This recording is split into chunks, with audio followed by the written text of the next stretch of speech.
السلام عليكم. لا تنسوا الاعجاب بالفيديو والاشتراك في القناة تشجيعا لنا لنستمر بنشر المزيد ان شاء الله.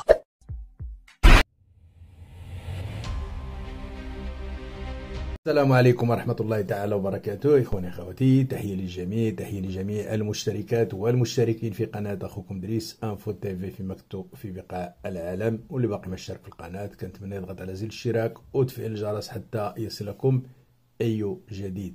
إخواني أخواتي، في هذا الفيديو هذا غنطرقوا لآخر المستجدات ديال الشرطي اللي كان لقاوه مقتول ومحروق.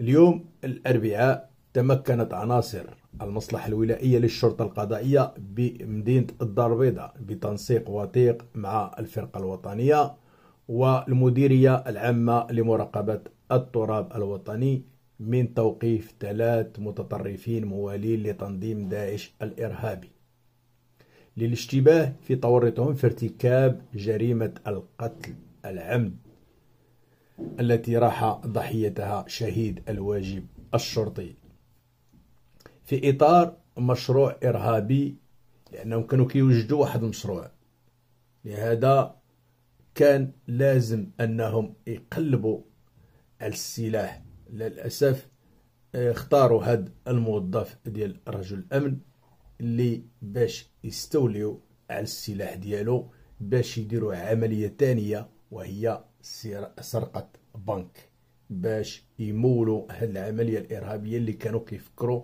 ويخطوها أنها يديروها داخل المغرب. ومؤخرا كتشوفوا أن هناك عدة نقاط وتصريحات فهي يعني لا محل لها من الإعراب وغير صادقة، فكانت مجرد تأويلات.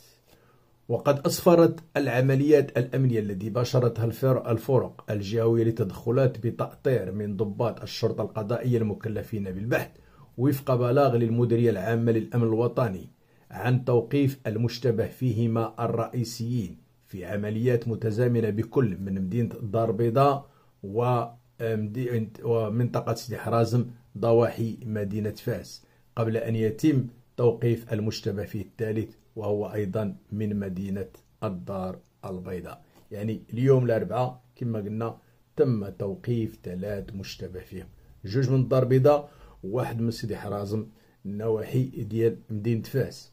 وتشير المعلومات الأولية للبحث أن المشتبه فيهم أعلنوا مؤخرا الولاء للأمير المزعوم لتنظيم الإرهابي داعش. هاد 3 يلا مؤخرا بايعوا الملقب بالأمير وصمموا العزم على الانخراط في مشروع إرهابي محلي، يعني هنا داخل التراب الوطني للمغرب، بغرض المساس الخطير بالنظام العام، حيث قرروا استهداف أحد موظفي الأمن. هنا فكروا أن شكون اللي حامل السلاح وهو موجود يعني على الساحة العمومية دائما غيكون يعني بطبيعة الحال رجل الأمن الشرطي، بغرض تصفيته جسديا والاستيلاء على سلاحه الوظيفي. وفعلا قاموا بعملهم الشنيع وهو يعني اختطاف الشرطي والتصفية، يعني لغرض ارتكاب جريمة السطو على وكالة بنكية تم تحديد مكانها مسبقا والاتفاق على طريقة اقتحامها، وذلك بغرض تحصيل العائدات المالية لهذا الفعل الإجرامي.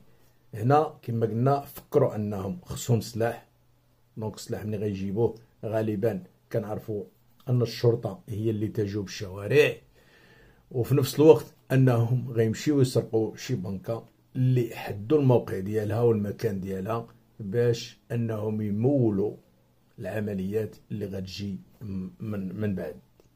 واكدت الابحاث والتحريات المنجزه الى غايه هذا اليوم من البحث وفق البلاغ أن المشتبه فيهما الأول والثاني هما من تكلف، يعني الأول والثاني 2 تكلف بالتنفيذ المادي لجريمة القتل العمد والتمثيل بجثة الشرطي الضحية بعدما تربص به في مكان اشتغاله بمدار الطرقية في حصة عمله الليلي.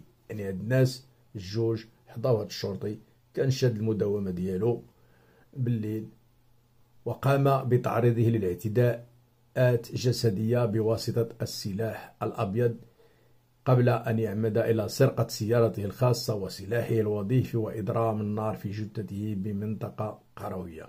إذا هاد الناس بقاو حاضيين هاد الشرطي اللي كان خدام السيرفيس ديالو في الليل، ومن بعد تعرضوا ليه وضربوه يعني بموس، وداو ليه السيارة ديالو والسلاح ديالو، وللأسف تم حرق الجثة ديالو. كما أوضحت مسارات البحث كذلك أن المشتبه فيهما قام بالتنسيق مع المشتبه فيه الثالث والذي يحمل نفس المخططات المتطرفة، وذلك لتغيير معالم الجريمة وطمس الأدلة من خلال إضرام النار عمدا في السيارة الخاصة بالشرطي الضحية، باش يحيدوا كل البصمات اللي غيخليو داخل السيارة أو شيء من هذا القبيل. تم إشعال النار في السيارة ديال المرحوم شهيد الواجب.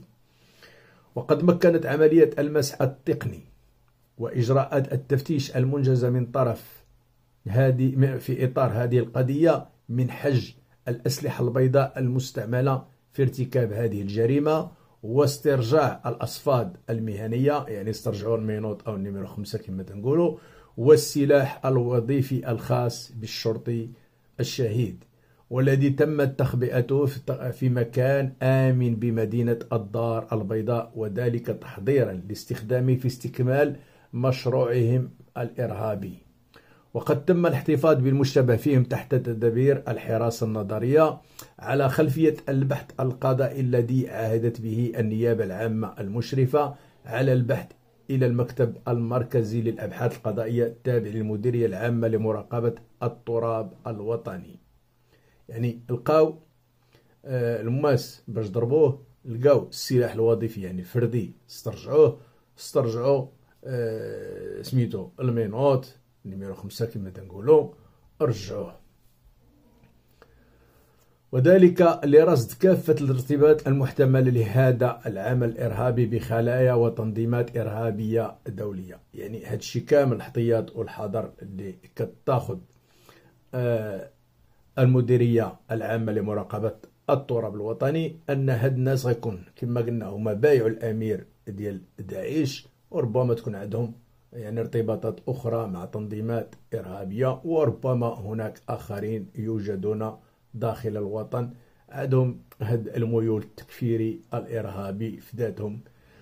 وتشخيص جميع المتورطين المفترضين في المشاركة والمساهمة في تنفيذ هذا العمل الإجرامي، بالإضافة إلى الكشف عن كافة الخلفيات والملابسات المحيطة بهذه القضية التي أودت بحياة الشرطي الضحية الذي كان شهيدا للواجب الوطني، وهو يسدي خدمات أمنية بالشارع العام. يعني هذا الشرطي اللي كان خدام كما قلنا الديمومة ديالو، لكن للأسف هاد المجرمين اللي قاموا بهذه الجريمة الشنعاء وتمت تصفية وحرق ديالو، الحمد لله أنها الشرطة تمت استرجاع السلاح الوظيفي وعرفت المشتبه فيهم، وكنتمنى أن يكون يعني قد الجريمة قد العقوبة اللي يستحقها.